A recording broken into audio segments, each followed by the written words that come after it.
Përshëndetje të nderuar miqtë e mi. Ja ku po ritakohemi sërish me mua Tirona Lilin për të ndarë rrëfimin edhe historinë e radhës. Këtë herë do të flasim për një pendes, një gruaje që në fakt i kanë rënë në qafë shumë, por në momentet e saj më të vështira, në këtë rast vjera e saj, është penduar edhe i ka kërkuar falje. Që në ditën e parë që u martova, e ndjeja që po hyja në një botë që nuk ishte imja. Nuk e haroj kur hyra për herë të parë në oborin e shtëpisë së burrit tim. Të gjithë më shikonin sikur kisha hyrë në zonë të ndaluar. Askush nuk buzëqeshi, askush nuk ma dha dorën me shpirt. Dhe mbi të gjithë, qëndronte vjera ime me atë shikimin e ftohtë të ngurtë që më ngjethi trupin qysh atë ditë. Në ditët e para unë mundohesha që të përshtatesha, të isha e kujdesshme, e sjellshme edhe e drejtë. Më thoshin ti tani je nusja e shtëpisë, duhet që të bindesh. Dhe unë heshtja. Bëja gjithë shka që më kërkonin, gatuaja, laja, pastronja, durroja, por vjera ime gjithmonë gjente një mënyrë për të më bërë që të ndihem si asnjë gjë. Shpesh më thonte, ti se di të punosh, ti nuk je për këtë shtëpi. Ndërsa burim, ai asnjëherë mua nuk më dilte në krah. As nuk më mendonte. A ishte i rritur me bindjen se nëna kishte gjithmonë të drejtë dhe çdo fjalë e saj ishte ligj. Një mbrëmje teksa po laja duart tek lavamani, dëgjova vjerën duke folur me dikë në korridor. Nuk e di pse kjo nuse nuk më hyn në sy fare. Diçka ka, nuk më pëlqen hiç. Më ngjan me gocë me mendime të këqija.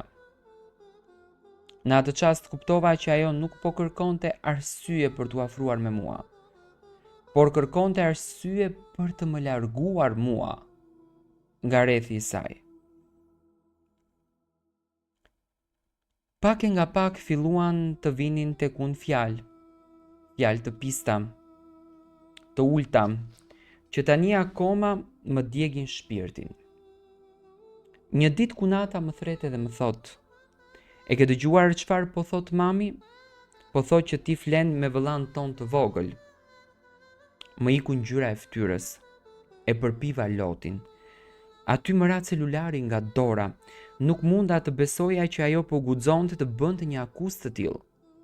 Një shpifje kaq të ulët, kaq të rënd, kaq shkatërruese. Çfarë?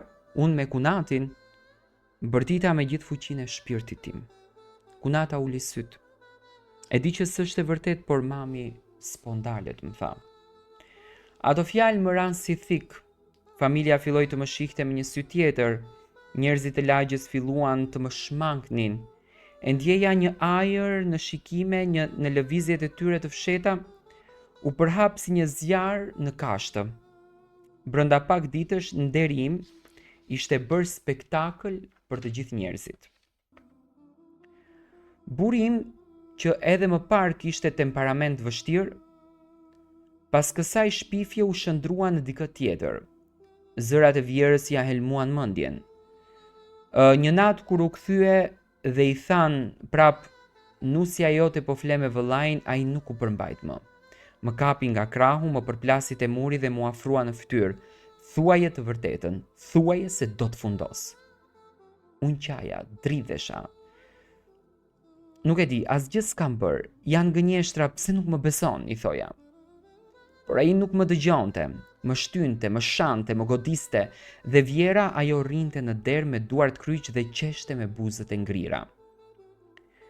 Fillova të fle me derën e mbyllur. Ndonjëherë flia me dritën e ndezur nga tmeri se mos buri më vinte natën me nerva. Jetoj me trishtim, me plagë të fshehura, me turp që nuk më përkiste. E vetmja gjë që më mbante gjallë ishte shpresa se dikur një ditë e vërteta do të më dalë në dritë. Një ditë Vjera u sëmur rënd. Nuk ja uroj askujt atë dhimbje, por për mua ishte sikur koha ndaloi, shtëpia u bë e heshtur. Askush nuk fliste me zë të lartë. Të gjithë rinin në përqoshe të tensionuar. Por unë nuk e dija që së shpejti ajo do të kërkonte pikërisht do të më kërkonte mua. Një mbrëmje vajza e saj më afrohet, mami po të kërkon, thot që do të të shoh vetëm ty. Mu dro zemra, pse unë? Pse tani? Hyra në dhomë, ajo ishte e shtrirë, e zbet, fytyra e saj e rudhur, dukej si flete thinjur, ajo zjati dorën me mundim edhe ma bën erdhe. U afrova, nuk e dija se çfarë të thosha. Dhe atëherë ajo foli me zë të dridhur. Bi, dua të më falësh. Sikur u ngriva. Ajo vazhdoi, kam qenë shumë e keqe me ty. Shumë mëkat kam bërë. E dija që s'ke bërë asnjë gjë, e dija që nuk kishe prek askënd, por isha e verbër dhe e mbushur me zili.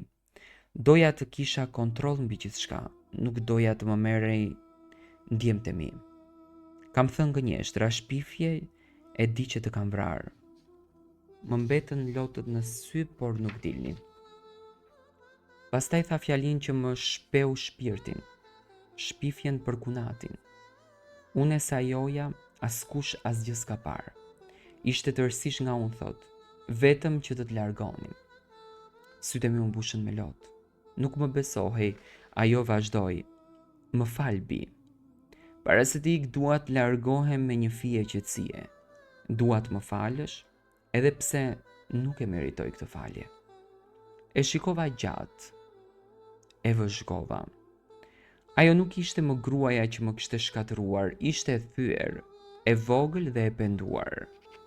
I thash, ju fal, jo për ju, po për veten time, që të mos jetoj me peshën e urrejtjes. Ajo buzëqeshi lehtë edhe mbylli syt. Ishte hera e fundit që e pash. Pas vdekjes së saj shumë gjëra dolën në dritë. Vëllezërit e burrit filluan të më flisnin, Kunati që u përmend në shpifje u ngrit vete dhe më tha para të gjithëve, kjo është gruaja e pafajshme, nuk ka ndodhur kur asnjë gjë, gënjeshtra ishin. Dhe dikur edhe burri im pranoi, mami më pas ka verbruar, të kam bërë shumë keq, por ishte vonë, shumë vonë. Unë u ngrita, mora guximin dhe dola nga ajo shtëpi pa u kthyer më. Edhe sot, pas gjithë atyre tmerrjeve, jam e gjallë, më e fortë edhe më e qetë. Dhe po tregoj historinë time që askush të mos përjetoj me atë që unë përjetova. Ky është rrëfimi im i vërtet. Ky është tmerre i jetës sime dhe fjalët e fundit të gruas që më dhuroi shpirtin. Më fal.